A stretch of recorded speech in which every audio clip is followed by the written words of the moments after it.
कालचा व्हिडिओ जिथे स्टॉप केला ना तिथूनच आज पुढे मी सुरुवात करतेय। तर 2 वाजेपासून ते 4 वाजेपर्यंत छान असा आराम केला आणि दुपारी ऊन पण इतकं होऊन जातं ना कोणतं काम करण्याची पण इच्छा होत नाही। तर 4:15 वाजेपर्यंत छान माझा आराम झाला। त्यानंतर म्हटलं चला आता उठलं पाहिजे, जेणेकरून स्वयंपाक करण्याच्या वेळेपर्यंत हा पसारा आवरलाच गेला पाहिजे, नाही तर माझी खूप सारी धावपळ होऊन जाईल। तर पटकन उठली। हॉलमध्ये तुम्ही बघितलं खूप सारा पसारा झालेला होता, किचनमध्ये पण पसारा होता आणि ह्या गॅलरीमध्ये पण। डबे मात्र एकदम छान सुकलेले आहेत आणि वातावरण मात्र एकदम ढगाळ आणि म्हणजे पाऊस पण कधी पडू शकतो असं काहीसं वातावरण झालेलं होतं। वारं पण खूप सुटलेलं होतं। तर सध्याचं 2-4 दिवसापासून वातावरण असंच आहे। काही ठिकाणी खरंच पाऊस पण पडतोय। आमच्या निफाडला सुद्धा खूप सारा पाऊस झाला, पण अजून काही नाशिकमध्ये पडलेला नाहीये, पण निफाडमध्ये झालेला आहे। वातावरण कसं असलं ना तरी सुद्धा मला हा सगळा पसारा आवरून घ्यावाच लागणार आहे। तर पहिलं तर मी जे काही कबड आहे ना ते माझं छान व्यवस्थित पुसून घेतलं। दुपारी आराम करण्याच्या आधीच मी ज्या काही मॅट आहेत ना त्या व्यवस्थित क्लीन करून घेतलेल्या होत्या। त्या पण छान व्यवस्थित सुकलेल्या आहे, एकदम कडक, आणि डबे पण एकदम छान सुकलेले आहेत। तर मी डब्यांचे झाकण जे आहे ना तर ते गॅलरीमध्येच लावून घेतले। नाहीतर मी काय करते दरवेळेस आपलं किचनमध्येच घेऊन येते आणि नंतर झाकण लावते, तर मला ना झाकण इकडे तिकडे शोधत बसावं लागतं। त्यामुळे म्हटलं चला तिथल्या तिथेच आहे ना डबे थोडेसे एकदा पुन्हा पुसून घेतले, कारण बाहेर वारं खूप होतं, धूळ वगैरे बसतेच, थोडीफार धूळ येतेच। तर मग एकदा पुन्हा डबे जे आहे ना कोरड्या नॅपकिनने व्यवस्थित पुसून घेतले आणि त्यानंतर त्याचे झाकण सुद्धा गॅलरीमध्येच लावून ठेवलेले होते। आणि मुलांना आहे ना मेन म्हणजे खाली खेळायला जायचं होतं, पण त्यांना म्हटलं प्लीज मला एवढे डबे आणून द्या आणि नंतर तुम्ही खेळायला जा, कारण हे डबे इकडे तिकडे वाहण्यामध्येच ना माझा भरपूर वेळ चालला गेला असता। आणि संध्याकाळची जी वेळ असते ना ती वेळ मात्र खूप पटपट चालली जाते, सकाळ आणि संध्याकाळ। आणि परत म्हटलं ह्या कामाला उशीर झाला की माझा स्वयंपाकाला उशीर होणार आणि सगळा गोंधळ होऊन जाईल। म्हणूनच दोघंही मुलांनी ना मला जे काही डबे होते ना तर ते आणून दिले आणि मी आता पटापट हे जे काही सगळं सामान आहे ना ते भरून ठेवते। मेन म्हणजे ना डबे घासण्यामध्ये ना इतकं काही वाटत नाही, डबे रिकामे करणं, जसं मी कालच तुम्हाला म्हटली, डबे रिकामं करणं आणि पुन्हा जे सामान आहे ना त्यामध्ये भरणं एकदम अवघड काम आहे। आणि ना थोड्या वेळ तर सुचतच नाही नेमकं आता ह्या डब्यामध्ये कोणतं सामान होतं किंवा मग आता कोणत्या डब्यात कोणतं ठेवू। पण जसं संपलेलं आहे किंवा किती क्वांटिटीमध्ये सामान आहे त्यानुसार मग आपल्याला एक अंदाज येतो की चला याच्यामध्ये हे सामान ठेवूया, त्याच्यामध्ये ते ठेवूया। शेवया, तांदूळ वगैरे हे सगळं सामान मी व्यवस्थित ठेवून दिलं, पण सगळा गोंधळ आहे ना मिरची मसाल्याचा होता। याच्यामध्ये थोडीशी मिरची, त्याच्यामध्ये थोडासा मसाला, असं सगळं झालेलं होतं। आजीबाईसारखं नाही का छोट्या छोट्या पिशव्यांमध्ये सगळं भरून ठेवायचं तसं काहीसं, तर भरून नव्हतं ठेवलेलं। गावावरून येताना जसं सासूबाईंनी थोडंसं पिशवीमध्ये दिलेलं होतं ना तसं, तर मी तशीच बॅग तशीच्या तशी ठेवलेली होती। तर सगळी मिरची एका पिशवीमध्ये, मसाला एका पिशवीमध्ये, तर असं सगळं करून आहे ना डब्यांमध्ये भरून घेतलं, बाकीचे सामान डब्यांमध्ये भरलं। आणि फायनली माझं जे काही कबड आहे ना ते असं काहीसं दिसत होतं। सगळ्या डब्यांवर छान अशी मार्करने लेबलिंग करून घेतली आणि त्यानंतर हे जे सगळे डबे आहे ना ह्या कपाटामध्ये इतके मावत नाही, त्यामुळे थोडेसे मागे पुढे करून ठेवलेले। हा खालचा एक कप्पा आहे ना मुलांच्या खाऊसाठी मोकळा ठेवलेला आहे आणि खाली पंचपात्री। तर असे सगळे डबे कपाटामध्ये ऍडजस्टमेंट करून ठेवलेले आहे, जे तुम्ही मला समजू शकतात, कारण कपाट पडतं छोटं आणि डबे झालेले आहेत जास्त। आणि हे घर की कहाणीच आहे, आपल्याकडे सामान खूप असतं, किती मोठं घर घ्या तरी सुद्धा आपल्याला जागा ही कमीच पडते। तसंच आहे, कपाट इतकं बाहेरनं मोठं वगैरे दिसतं, मोठं नाहीच आहे, छोटंच आहे, पण त्यामध्ये मी खूप सारे डब्बे हे मावून ठेवलेले आहे। थोडेसे मागे पुढे करून ठेवावे लागतात, थोडीशी ऍडजस्टमेंट करावी लागते, पण सगळे डबे त्यामध्ये मावले जातात। तर फायनली आज माझं जे काही टार्गेट होतं, मला डबे घसून त्यामध्ये सामान भरून ठेवायचं, काही डबे रिकामे पण करून ठेवायचे होते, कारण गावाला गेलं की सामान पण आणायचं आहे। तर ते सगळं माझं जे काम होतं ते आज माझं पूर्ण झालं फायनली। आणि आता म्हटलं वेळ आहेच आहे, तर आपण ह्या ज्या काही बरण्या आहे ना त्या आपण घसून घेऊया। तर ज्या वरच्या तुम्हाला काचेच्या बरण्या दिसत आहे ना त्याच मी फक्त घसणार आहे आणि खालच्या ज्या आहे ना तर त्या काही घसणार नाही, कारण जास्त यूज होत नाही त्याचा। पण वरच्या बरण्या मात्र कंटिन्यू यूज करतच असते, त्याच्यामध्ये डाळी, तांदूळ, शेंगदाणे वगैरे असं सामान भरलेलं आहे। डेली हे सगळं सामान आपल्याला लागतच असतं, त्यामुळे स्वयंपाक करता करता कधी खरकटा हात त्याला लागला जातो आणि मग डाग वगैरे पडले जातात। तर त्या थोड्याशा तेलकट वगैरे झालेल्या आहे, म्हटलं त्यांनाच घसूया। आणि ह्या ज्या काही खालच्या प्लास्टिकच्या वगैरे आहेत ना, प्लास्टिकच्या आहे पण त्या मी खूप दिवसांपासून यूज करते। आणि ज्या काही ब्लॅक झाकणवाल्या ज्या बरणी दिसतात ना, ज्या मला खूप आवडत होत्या, मी ह्या घरामध्ये जेव्हा शिफ्ट झाली ना त्याच मी बर्नीज घेतलेल्या होत्या आणि त्या मी वरतीच ठेवायची।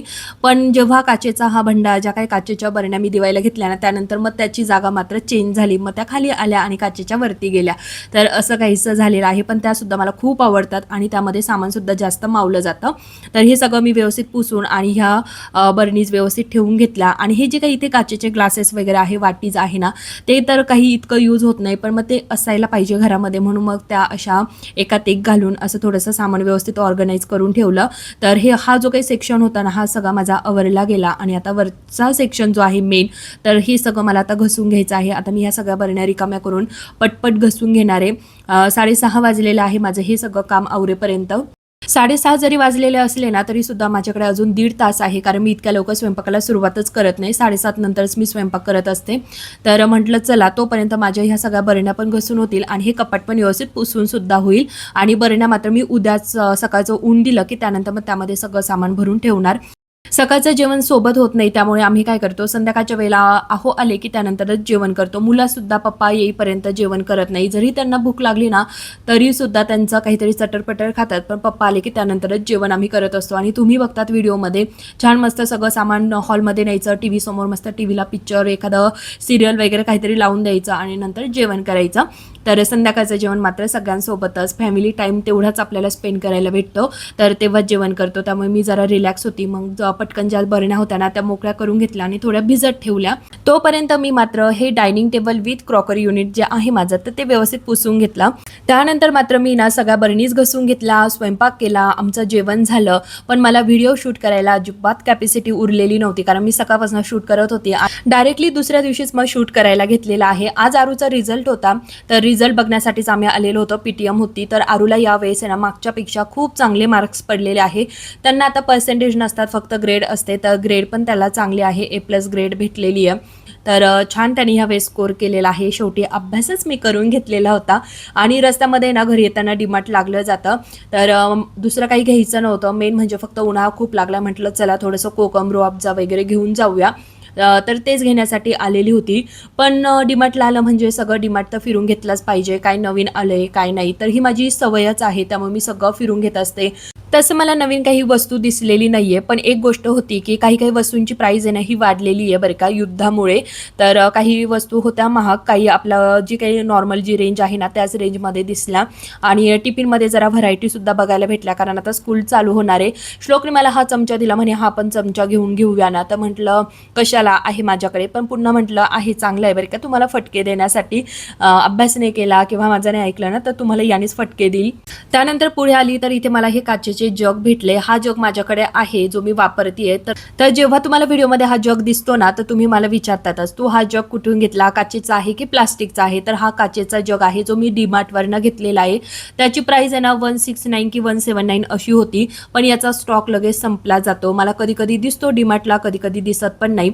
आणि आज मला पहिल्यांदा डीमार्टला ही गोष्ट आवडली, ती म्हणजे पर्स. तसं मी येते फिरते पण मला असं कधी पर्स आवडली नव्हती, पण आज मला ना ही पर्स खरंच खूप आवडली होती. कलर कॉम्बिनेशन खूप छान होतं. त्यामध्ये एक ब्लॅक कलर होता आणि हा एक कलर होता, आणि ही शेड कोणती म्हणून मी इकडे बघायला आलेली होती. तर थोडीशी वेगळी शेड आहे पण सेमच आहे, पॅटर्न सेम आहे तो. तर ही बॅग मला आवडली. त्याच्यानंतर त्याच्या मागे हे ठेवलेलं हे छोटंसं बॅग आहे, ही पण आवडलेली होती. आणि त्यामध्ये हा एक इकडे ना ब्लॅक कलर आहे. तर खरंच छान आहे ना, मला खरंच खूप आवडली, पहिल्यांदाच आवडली बरं का डीमार्टला असं काहीतरी बॅग वगैरे. जेवढी पर्स छान होती ना तेवढीच त्याची प्राईससुद्धा होती. घरी आल्यानंतर मी सकाळी स्वयंपाक करून गेलेली होती, जेवण केलं आणि आता मी निघालेलो आहोत माझ्या बहिणीकडे, कारण तिला मला भेटायला यायचं होतं. कारण मी पुढे सांगते, पण तिने माझ्यासाठी ना आज मस्त हा चीक बनवलेला होता. तर हा चीक म्हणजे कोणता, तर आपण कुरडे बनवतो जो काही चीक बनवतो आपण, तर तो मला खरंच खूप आवडतो, जो मला खरंच खायलाच भेटत नाही. कारण कुरडई पापडी सगळं गावाला बनलं जातं आणि मला कुरडईचा जो काही चीक आहे, त्यानंतर पापड्या बनवतो त्याचं जे पीठ असतं ते सगळं खायला खरंच खूप आवडतं, पण ते इथं बनवलं जात नाही, त्यामुळे मी ते सगळं मिस करते. तुम्हाला पण आवडतं का हे सगळं खायला, नक्की मला कमेंट करून सांगा. तर आम्ही गेल्यानंतर आहे ना जरा गप्पा गोष्टी केल्या आणि थोडी निघण्याची वेळ झालेली होती. त्यावेळेला तिचं चाललं काही बनवू का तुझ्यासाठी, काहीतरी खाना, तर मग तेव्हा मग हे करू का ते करू का चाललं होतं. त्यानंतर तिला आठवलं की चीक मी बनवते तुझ्यासाठी, तर ती तिकडे चीक बनवती आणि मी इकडे मुलांसाठी मॅगी बनवते. हे बनवताना मात्र ती मला सांगत होती की गहू भिजत टाकेपासून ते चीक बनवेपर्यंत कशी प्रोसेस असते ना, तर सगळं मला ती सांगत होती. आणि इकडे हे तिघ जण डांबीस मस्त पसारा घालून बसलेले होते. इला तहान लागली म्हणून हे दोघं जण पाणी आणण्यासाठी गेले. तर आरूच्याच हातचं पाणी तिने पिलं आणि श्लोकच्या हातचं पाणी पिलं नाही, त्यामुळे ना श्लोकला आला होता राग. बहिणीला भेटायला आली कारण असं होतं की इथे हे जे काही तुम्हाला पाय पुसणं दिसतंय ना, तर तिथे ती पाय सरकून जरा पडली आणि तिला थोडं डोक्याला लागलं होतं, थोडं ब्लड पण आलेलं होतं. तर ती पडली होती, ती 3 आठवड्यापूर्वी आणि तेव्हा मुलांची एक्झाम चालू होती, त्यामुळे मला तिला भेटायला काही येता आलं नाही. आता ती मस्त टणटणीत झालेली आहे आणि माझ्यासाठी चिकसुद्धा बनवत होती आणि तिच्याकडे बघून तर तुम्हालाही नाही वाटणार, पण ती आता एकदम ओके आहे. आणि तिला इतक्या दिवसानंतर भेटायला आली ना, त्यामुळे तिने मला खूप सारं रागवून सुद्धा घेतलं. फोनवर इतकी बडबड करत होती. फायनली म्हटलं चला तिला आता भेटूनच येऊया, कारण मुलांनाही सुट्ट्या आहे. मुलांना सुट्ट्या लागून पण 8 दिवस झालेले होते आणि आमचं गावाला जाणं येणं चालू होतं. काही गोष्टी होत्या तर त्या सगळ्या करण्यामध्ये जरा वेळ गेला. आणि कसं असतं ना, मुलांना जर सांभाळायला कुणी असलं, घरी एक जरी मेंबर असला ना, तरी आपल्याला कुठेही जाता येतं मुलांना त्यांच्या भरोशावर सोडून. पण कुणीच जर नसलं ना, तर मग आपल्याला मुलांना सोडून जाता येत नाही. ते जेव्हा स्कूलवर नाही येतील किंवा मग सगळं त्यांचं बघावं लागतं आणि त्यानंतरच आपल्याला वेळ काढावा लागतो. ही गोष्ट मात्र तुम्ही सुद्धा समजून घेऊ शकता. तसं तिने थोडं समजून घेतलं, पण तरी तिचं चाललं होतं थोडासा वेळ काढायचा, थोड्या वेळासाठी तरी यायचं ना, असं काहीसं चालू होतं. तर फायनली आज मी तिला भेटून आली. घरी यायला मला कम्प्लिटली 8:30 पावणे 9 वाजलेले होते आणि अहो पण आता येतीलच, त्यामुळे मी आल्या ना काहीच केलं नाही. पटकन आहे ना बटाट्याची भाजी पोळी बनवली.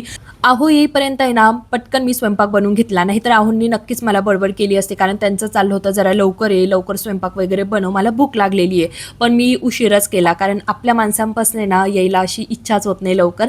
तर मग 5 मिनटं करत करत जरा उशीर झाला. तर आल्यावर स्वयंपाक बनवून घेतला. आणि तुम्हाला एक सगळ्यात महत्त्वाची गोष्ट मला सांगायची, ती म्हणजे अशी, जे काही आपण पायपुसणी यूज करतो, म्हणजेच आपले हे जे काही डोअरमॅट आहे ना, तर ते ना नेहमी ग्रीपवालेच यूज करायचे. म्हणजे जे काही न सरकणारे पायपुसणे असतात तर ते, कारण तुम्ही असू द्या किंवा मी असू द्या, आपल्याला प्रत्येकीला सकाळी खूप सारी घाई असते आणि त्यावेळेत आहे ना आपण फक्त पटपट आवरण्याच्या मागेच लागलेलो असतो. मग आपल्याला लागेल की काय ह्या गोष्टी आपल्या मनात पण येत नाही. आणि असंच तिचं झालेलं होतं. पाय सरकला आणि डोक्याला मग चांगलाच मार लागला, पण ती थोडक्यात वाचली, नाहीतर मग खूप वाढवा झाला असता. आणि कसं असतं ना, आपण जेव्हा आजारी पडतो ना, तर आपलं करायला कुणीही येत नाही, त्यामुळे आपली काळजी आपण स्वतःच घ्यायची. जर तुमच्या पण घरामध्ये असे सरकणारे पायपुसणे असतील तर प्लीज ते टाकून द्या. अजिबात त्याच्यामध्ये जीव घालू नका. तिने पण तसाच जीव घातलेला होता. नवीन होतं, तिला वाटलं पैसे वसूल होतील, थोडे दिवस वापरूया, नंतर आपण टाकून देऊया. पण त्यामुळे तिलाच्या डोक्याला चांगलाच मार लागला. 3 आठवडे ती चांगली झोपूनच होती. कंटिन्यू आरामच तिचा चालू होता, इतका मार लागलेला होता. तर त्यामुळे सांगते, तुम्ही सुद्धा सरकणारे पायपुसणे असतील तर जीव न घालता ते टाकून द्या. छान ग्रीपवाले पायपुसणे आणा. शेवटी आपली सेफ्टी खूप महत्त्वाची आहे. जर आपण आजारी पडलो ना, तर आपल्या मुलांचे हाल होतात, आपल्या आहूंचे, म्हणजे घरातले जे काही मेंबर असतात ना, सगळ्यांचेच हाल होऊन जातात. आणि मग आपण आजारी जरी असलो ना, तरी आपल्याला काही करून उठावंच लागतं, सगळं काही आवरावंच लागतं. आता ही गोष्ट मला माहिती, तुम्ही नक्कीही समजू शकाल, त्यामुळे आपण स्वतःची काळजी घेतलीच पाहिजे. ही सगळ्यात महत्त्वाची गोष्ट मला आज तुमच्यावर शेअर करायची होती. तर मी सुद्धा माझ्याकडे जे काही पायपुसणे आहे ना, तर ते ग्रीपवालेच ठेवलेलं आहे. आणि ह्यावेळेस मी डीमार्टला गेल्यानंतर मी अजून नवीन छान ग्रीपवाले पायपुसणे सुद्धा आणणार आहे. तर चला, घरी आल्यानंतर जसं मी तुम्हाला म्हटलं, स्वयंपाक वगैरे झाला, आहूंचं जेवण वगैरे पण झालेलं आहे. आणि त्यानंतर हा जो काही सगळा पसारा होता ना, दुपारी मी असाच ठेवून गेलेली होती. ह्या सगळ्या बरण्या मी कालच घसून ठेवलेल्या होत्या आणि आज दिवसभर त्या छान सुकलेल्या आहे. आणि म्हटलं उद्या पण हा पसारा तसाच ठेवायचा, त्यापेक्षा आपण आहे ना थोडा उशीर होईल झोपायला, पण हे सगळं आहे ना मस्त आवरूनच झोपूया.